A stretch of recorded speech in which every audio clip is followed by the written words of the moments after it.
being here again so soon after our last one. It doesn't seem like there's any need to reprioritize the agenda.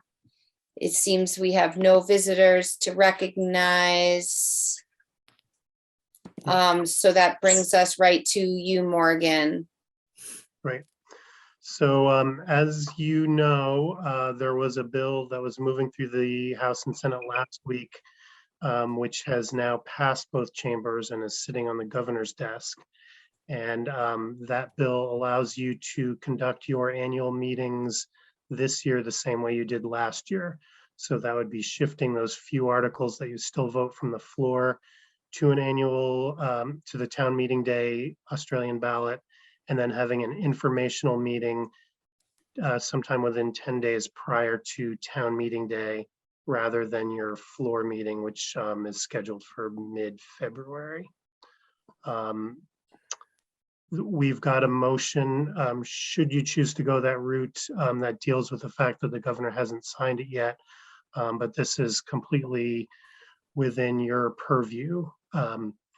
Enosburg-Richford Board voted last night to take that step, and so they're going to be doing everything again this year at town meeting day. And one of the discussions we had, and one of the reasons that that I think they went this route, is that when you're in a situation where you've got obviously some people who are still concerned about COVID and public meetings, and you've got some people that are really pedal to the metal trying to get back to normal, you cannot conduct an annual meeting in this sort of hybrid format the way you're conducting your regular board meetings. With a regular board meeting, there's only the 8 of you that have a vote, and it's okay for some of you to be in person and some of you to be on Zoom. When you're talking about an annual meeting with voter checklists across 4 towns and no real way to verify who's voting online, also no way to do a secret ballot vote that's mixed when you have some people in the room and some people hooking in online. There's really no way to kind of thread the needle or actually participate in one. So I think that is the thinking behind Enosburg-Richford's decision. I have talked to each of the town clerks just to try to get a sense of where those towns are going. And it seems like a few have already had the discussion. They haven't met yet since this bill has passed, so they haven't taken any action, but they were leaning towards doing an Australian ballot again. And there's some that are holding out hope still that they'll be able to do it in person. So I don't know if there are any. In person, do you mean town meeting, having town meeting? Having their town meeting in person, yeah. Okay, understood. Okay.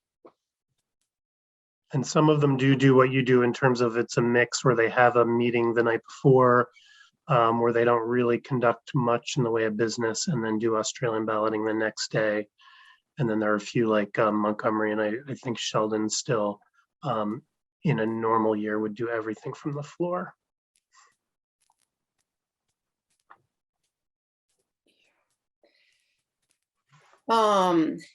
So Morgan, and clarify for me, there's no possibility of any kind of hybrid format.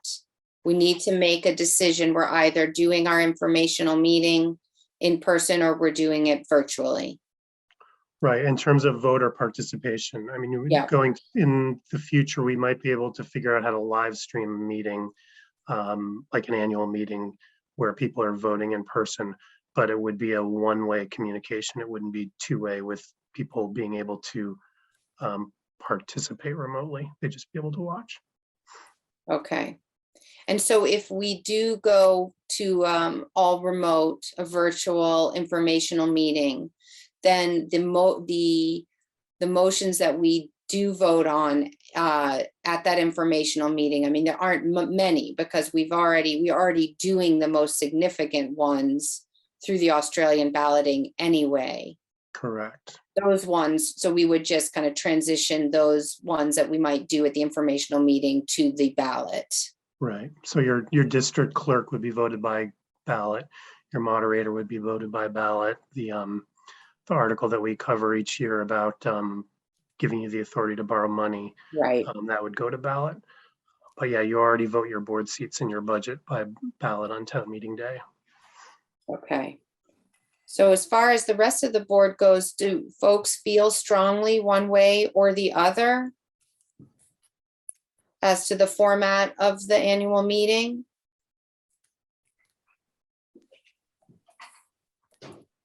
I mean, I feel like, we're all taking safety precautions. I know I'm going to basketball games for my child in, various towns with large groups of people all wearing masks. So I think it's a calculated risk. But I mean, if I'm doing that, I feel comfortable having it a live meeting. I do think that one of the concerns is that we actually cannot enforce a mask mandate for the annual meeting, even though we are on school property. That was one of the questions I had. That's my do we- suspicion. We haven't asked that question specifically of the lawyer, but I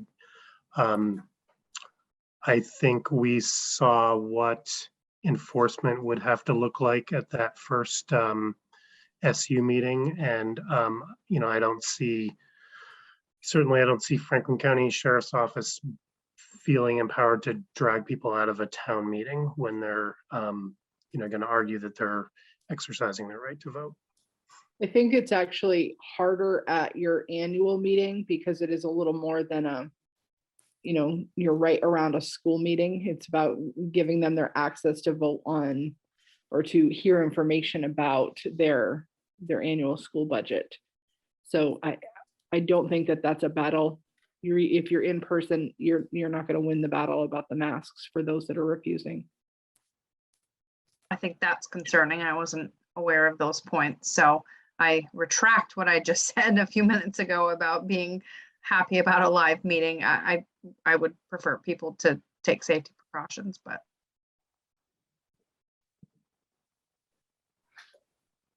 When I was thinking about this on the drive here, I was thinking about how unstable our staffing structure is right now. It's kind of making a connection just about, you can't be here if you're positive and you can't be here if you're a close contact, and how you never know when it's going to be your turn to have to be not in the public for several days. So I was thinking about the idea of an in-person meeting and how we're in such an unstable time that would we actually be making it harder for people to participate if the only option was to come in person, and we're in the middle of a surge and we have a relatively high percentage of our people who are probably going to have COVID at that time and won't be able to come in person. And you'll also have those people who are afraid to come in person, and you'll also be contending with those people who are not afraid and won't comply. So it's like this perfect storm that I was kind of thinking about in my head. Well, and for me, Lynn, I agree. The most important thing to me is accessibility and the most amount of people able to attend. And I think given all of those uncertainties and the risk for, the legitimate risk for especially, some of our elderly constituents, our people with pre-existing health conditions who are higher risk, it seems to me that holding the meeting virtually actually will allow us to potentially be more inclusive than holding it in person, where we're going to have any number of reasons why people don't feel comfortable or can't join us. So I'm personally leaning toward the virtual realm, especially given our inability to enforce a mask mandate. So that makes me super uneasy with the virulence of this variant, to be in a room with a lot of potentially a lot of unmasked people. Correct me if I'm wrong, but we're talking virtual meeting to discuss what's going to be voted on, but voting would then be all Australian ballot on town meeting day. Correct? Yes, So yes, right now no matter what you do, you will be voting for board seats and for budget on town meeting day. In a normal year, you would have a floor meeting in person and you would vote your district clerk and your district treasurer and have discussion on those items. What you have the opportunity to do again this year is to move those votes to town meeting day on Australian ballot and replace that in-person meeting with a virtual Zoom informational meeting. So that informational meeting could look pretty much the same, but you wouldn't have the voting at that.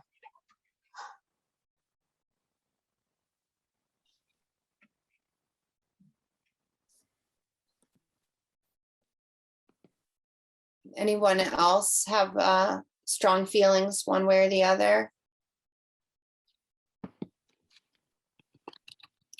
I'm good with whatever the majority wants to decide on this. I know in the case of Berkshire, there's not a whole lot that we vote from the floor normally anyway. So I guess it really doesn't affect us that much to put 2 additional items on the ballot. Yeah, these are actually separate. The district ballots are separate, and I tend to do those for the town clerks. So in terms of their workload, it shouldn't make any difference.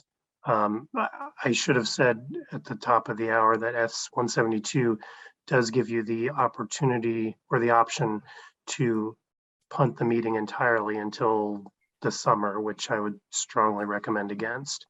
Because that would come with an additional cost and a whole lot of uncertainty in terms of where our budget is.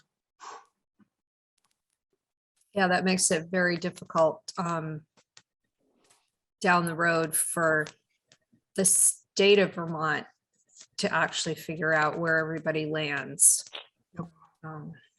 I know that provision was in there just so there are some towns that feel very strongly that they want to meet in person, but they want to wait until it's safe and they can meet outdoors. So I know that's how that got in there.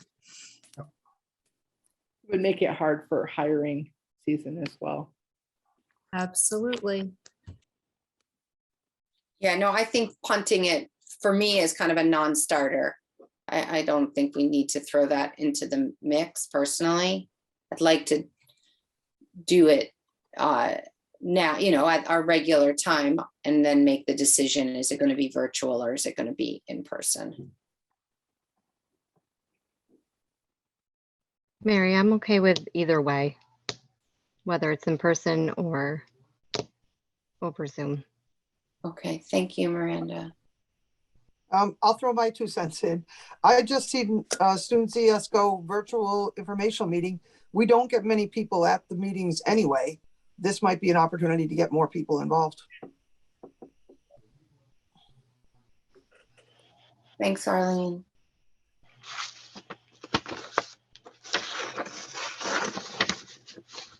Erin, how are you feeling about it?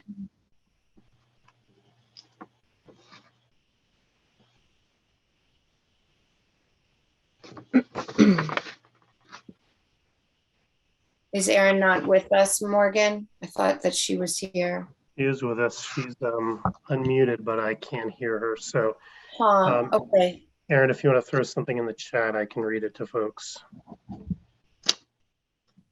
All right. Well, so it seems to me, I mean, I'd love to hear from Erin.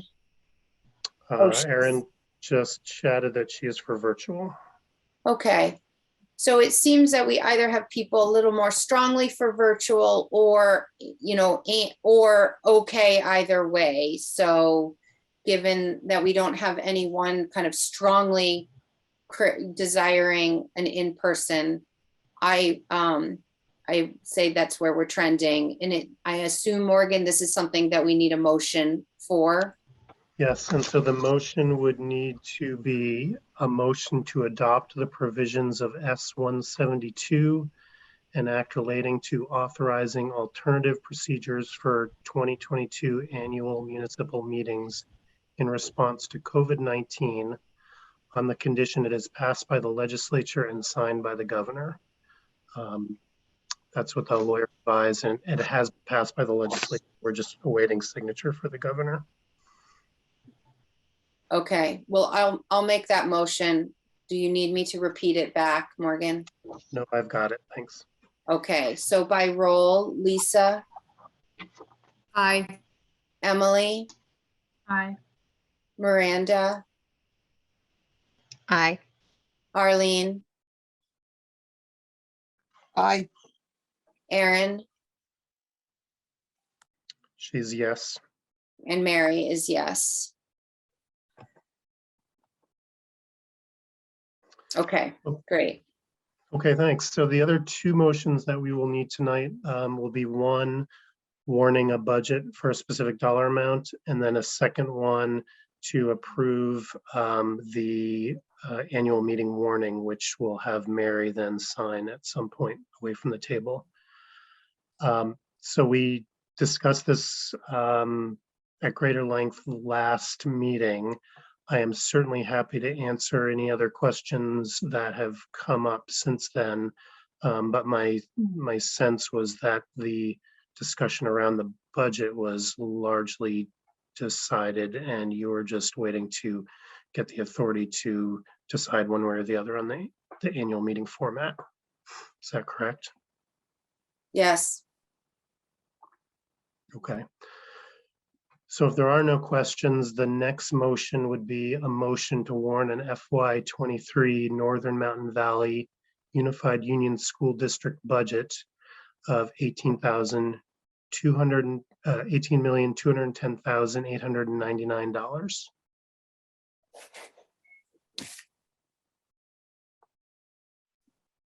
I'll make that motion, Morgan. So by roll, Lisa, Aye. Miranda, Aye. Arlene, Yes. Aaron, Is an aye? and Mary is an aye. Emily is an aye. Oh, sorry, Emily. You're I fine. didn't see you on the A screen. lot of squares, that's okay. Thank you. Okay, and it's a little weird not being able to do this part in person and have everybody look at a hard copy of this, but I'll throw up on the big screen or little screen, depending on where you are, the warning. So I'll be taking this part in purple out. That would be left in there if it was still an in-person on February 16th. So this yellow section is the beginning of the warning. We will be electing a moderator, a clerk by ballot, 3 board seats up, 3-year term in Bakersfield, the remaining year of a 3-year term in Bakersfield, which is the seat that Arlene has filled, Jean Marie vacated, and then a 3-year term in Montgomery. Article 4 in yellow is the article laying out the dollar amount and the per pupil spending amount and the percent increase. Article 5 we discussed, and that was asking the board of the voters for the authority to deposit $605,000, which is roughly half of your fund balance, into a capital reserve fund. And then Article 6 is the article we run every meeting, asking for authority to borrow money if needed. Are there any questions on the warning?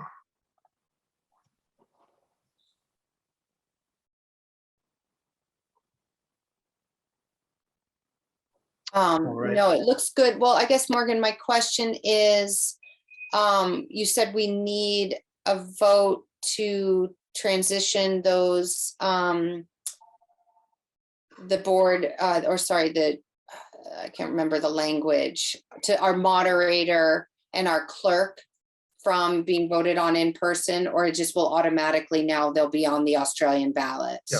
That's covered in your first motion. Okay, all Yeah. right.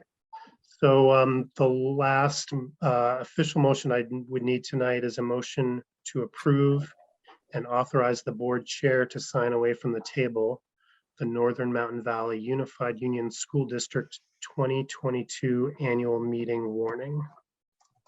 I'll make that motion. Thanks, Lisa. By roll, Aaron, Aye. and I, Emily, Aye. Lisa, Aye. Arlene, Aye. Miranda, Aye. and Mary is an I. And then last thing that we then need to do is decide when you want to hold your informational Zoom meeting. The ER board last night voted to hold theirs on February 22nd, which is a Tuesday. So it's their regular board meeting night in terms of day of the week, but 2 weeks later.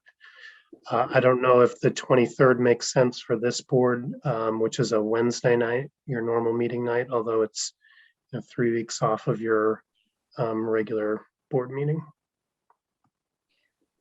Morgan, so that, well, the nice thing about the 23rd is it's pretty close to town meeting day, so it's fresh in people's minds as far as going through the budget, and we're not letting too much time pass, meaning if we were to have it in earlier in February. Yeah, and I think because of that 10-day window, the earliest you could have it would be Saturday, the 19th.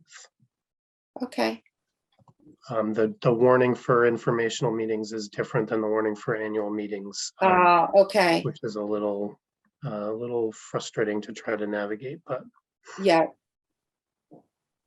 So Aaron just asked, last year we stayed away from the February break.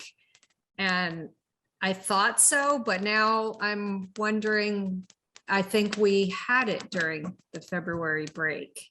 we did. Your annual meeting is normally not February break, it's the week before. But because of that 10-day window, when you moved everything to Australian ballot, we needed to have those meetings that February break week.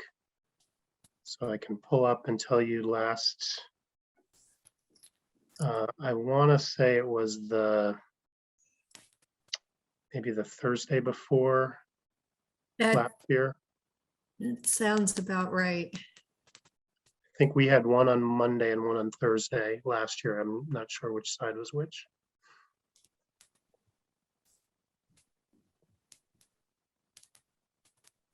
Well, so Morgan, because of the timing, the window with which we have to work with, we really don't have a choice but to have it over the February break. Right. So our hands are tied in that regard. And do I also recall, or maybe not, that we did not meet again the following week for our regularly scheduled board meeting? Or am I dreaming that and just being hopeful?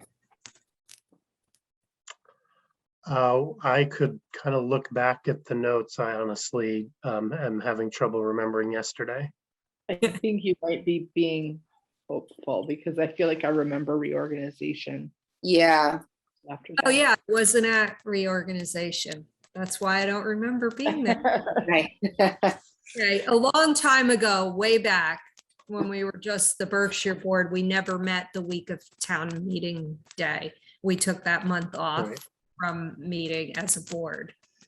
Okay. So I'm okay with the 23rd or 24th, whatever works for people. If we want to stay away from the ER board night on the 22nd. 23rd is a little better for me, but I'll make whatever work. I can't do the 24th, so the 23rd would be good for me if that works for everyone. Erin says she can do the 23rd as well. All right, so do we need a motion for that, Morgan? I don't know if we do or not. I'll let Lynn weigh in on that, and we'll also want to pick a time. ER did theirs, warn theirs for 7. I think you guys did yours at 6 the year before. I think you should have a warning, make it official. Emotion. Well, Yeah. why don't we So, say yeah, 6:30? Why don't we say 6:30? 7 feels a little late, but I feel like 6 can be early when people are trying to do the post-work day scramble home to get settled and such. Okay, so then we would just want a motion to hold the informational meeting for your 2022 annual meeting on February 23rd at 6:30 PM. I'll make that motion. Lisa, Aye. Emily, Aye. Arlene, Aye. Miranda, Aye. Erin is an aye, and Mary is a yes.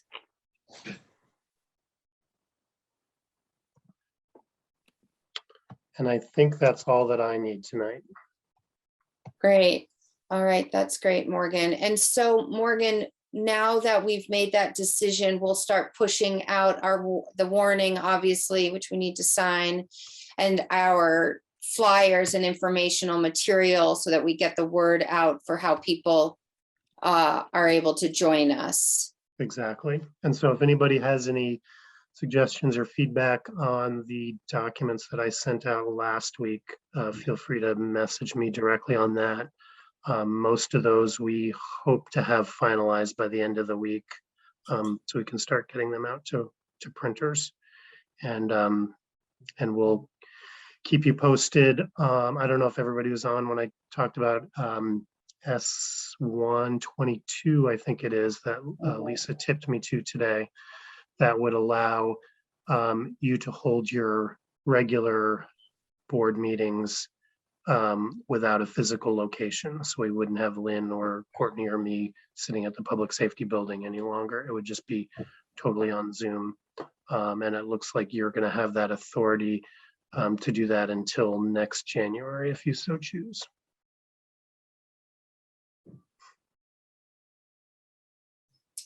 So, and Morgan, we don't need to make any definitive decisions tonight around that? I don't think so. That one, I think we can wait until it's actually signed and go from there. Okay. All right, that sounds good. So we could take that up at the February meeting. Well, except that if we punt it till February, then we will be needing to provide that public service space for the February meeting. The only tricky part is you didn't warn that I think you're gonna have to have it for February anyway, because you didn't warn it for tonight that you were gonna take that up. Oh, right. Okay, of course. Morgan, is that what you were gonna say? I agree with that. What I was going to say is I'm not sure you would need to make that change at a meeting, and I think it's probably wise to let it pass into law and then let Yeah. our lawyers look at it. And it may just be that we change how it's warned at that point. If not, we will make sure that it gets on the warning for the February meeting, and that'll be the last one where we have somebody drawing short straws. Okay, that sounds like a good strategy. All right, thank you so much, Morgan, for spearheading all of that. I really appreciate it. Lynn, do you have anything that you'd like to discuss under superintendent's report, either personnel or students? No, we always put that there just in case. Yeah, I just wanted to make sure that nothing had come up. And we really don't have any future board stuff right now. Our next meeting is February 2nd, and Morgan, and you'll be in touch about, well, if and when that law is signed, how we proceed, eh? Right. And my sense of the room is that if you do have the opportunity to forego having the public service building be a space, that you're supportive of that. I Getting that think so, redeveloped. yes. Yes. Yep, okay.